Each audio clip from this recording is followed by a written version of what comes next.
Professor, good afternoon. How is the mood, especially in your state, in North Carolina, following the inauguration of Donald Trump? Especially, what is the Kenyan community saying?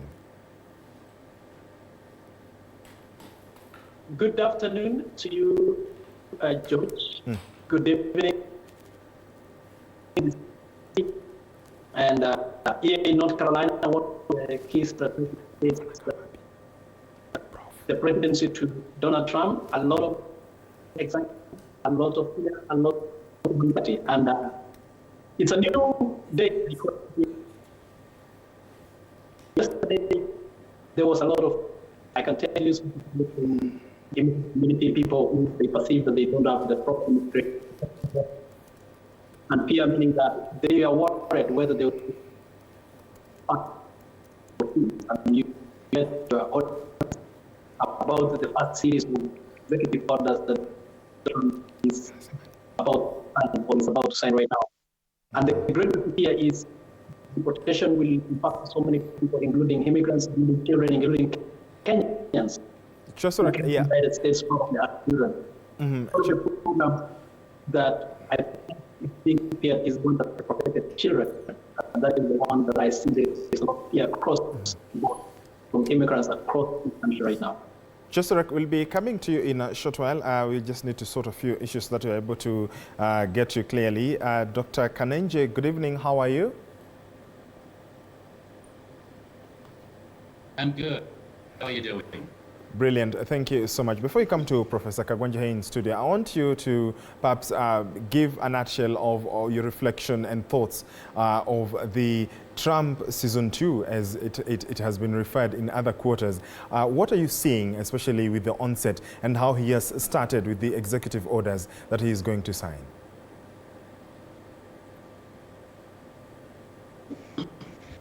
I think in a very typical Trump remained true to it, but he promised things, and his themes to be followed through. Fix that up. He, for instance, warned about the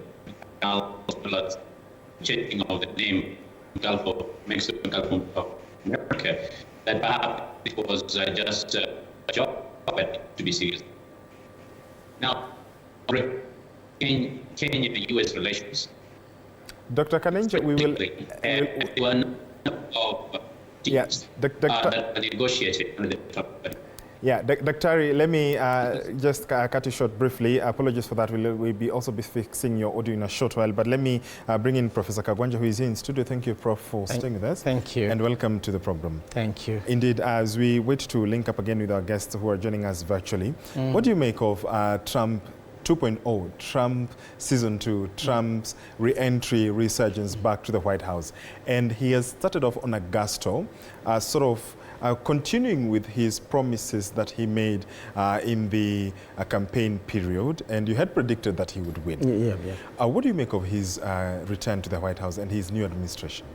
I think this time round, Americans were ready for him. And you can tell by the number of votes he got in terms of the electoral votes and also the popular vote. So he's a very popular president, judging by the voting. And possibly what I should have done is to start by congratulating America, because they have the ambassador here. Also congratulating the people of the United States for having a new leader today.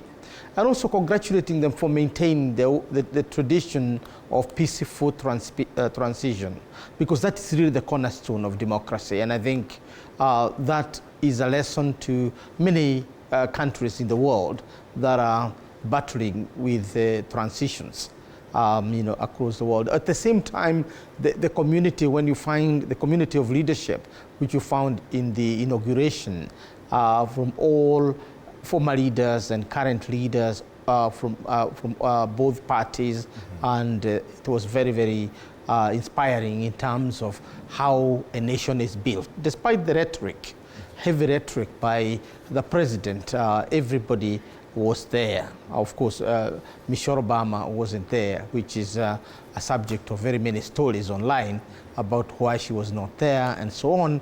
But essentially, they have maintained the traditional culture of forgetting their own personal differences and coming to celebrate America as one country. So that's really a good lesson for the world. But the Trump season 1 and Trump season 2 are the same from an ideological standpoint, because Trump is, you know, a serious populist, and he remained true to the vein of populism. And I think America at this time needed a populist because it's a superpower that has been on decline and needed that kind of rhetoric that America is reborn, America is rising, America's new golden age has started, and that essentially punctuated his speech. It was about raising the spirits of America and promising perhaps more than he'll be able to deliver in 5 years. So whether he can deliver all what he promised in 5 years is doubtful, but at least one thing he did is to soar up the spirits of the Americans. Let's look at what exactly, I mean, in events such as this, there have, you know, been Kenyans, and there was that cartoon I'm sure you saw earlier on of, I'm forgetting the daily that had that, but, you know, it was the White House, and Africa seemed to just be, you know, jostling to get an invitation to attend such.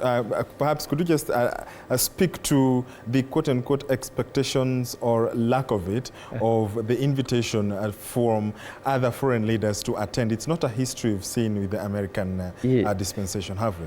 No. Obviously, there were 3 leaders who were invited. I think the Chinese sent their vice president. Yes. I think the Italians had their prime minister, and I think one more. Yes. This time around, it was curious, but you know, the British Argentina. were not. It was Argentina. Yeah, and then Liz Truss went on in her own private capacity. In her own capacity. So what one is saying is that Trump is really a wait-and-see kind of a leader for the Europeans. There isn't a lot of enthusiasm in Europe, the kind that you would have expected if Kamala Harris was the one who went to White House. Remember, Trump is not big in transatlantic, you know, alliance.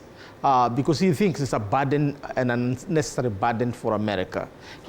For the other leaders think that it is really the pillar of the American greatness. Trump does not believe very strongly in this climate change debate. In the first term, we identified him as a climate denialist. So I saw here in your news talking about the areas of partnership between America and others, the climate change matters. No, Trump has nothing to do with that. Actually, he made the clarion call, drill, baby, drill. In other words, he's going for petroleum, oil, and so on, to make America great again. So he's resorting to old energy. And of course, the executive orders are going to deal with some of the green energy proposals, including electric vehicles that his predecessor had put in place, Joe Biden. So in short, there are many policies that Trump came up with, but the most practical thing was to basically lift the spirits of America. I think that's what he was up to. We are going to plant a flag in Mars. You know, all these are populist gestures that soar up the Americans, and I think it's going to work. Okay. Because mostly human beings work in terms of motivation. And his is to motivate the Americans. He confronted what he thinks are the weaknesses of the American society. And some of the things he was saying is what scholars like Francis Fukuyama and others have been talking about, the decay of the American bureaucracy. So when he talked about cleaning the American society, he's speaking in a language that the great minds of America have been saying since 2013. They have written volumes about the decay and corruption and all the things about America. Obviously, other leaders are not as brave to admit that America is collapsing under its own weight, the weight of decay and corruption of its bureaucracies. But just confronting that is great enough. Great enough. Obviously, he's not leaving his idea of walls. But this time he has even made it greater that he has declared a state of emergency in the border between America and Mexico. Okay. And has also given Americans the reason to be populist and to be more into kind of war mood, renaming the Gulf of Mexico into the Gulf of America and threatening to take over the Panama Canal. I am sure he's going to execute those will be set for America to achieve without any war. Okay. But he has also declared himself, and I think this is significant, that he wants to go into record as a man of peace. I think that's music to the ears of many of us who have witnessed the devastation in Syria, the devastation in Ukraine, the return of the guns in Africa. We have witnessed the resurgence of violence and in the last 5 years, from Ethiopia to Sudan, the entire Sahel. Now, so Africa is not doing extremely well in terms of that, and terrorist movements like Al-Shabaab and Boko Haram and a whole range of other violent movements in the Sahara from the Arab Maghreb, Al-Qaeda in Arab Maghreb, have all resurged. So really, as his promise of peace in the world is something we want to take him on in terms of whether he's going to deliver or not. Yep. But it's a very positive declaration. Indeed, and that is just the precursor to the greater conversation we'll be having a little bit later on also, not only with Professor Kagwanja, but also with Dr. Kanenje and Benson Chesurek joining us from the US. We are taking a short break. When we come back, more on Trump Season 2 continues right here on TV47. Please do stay with us.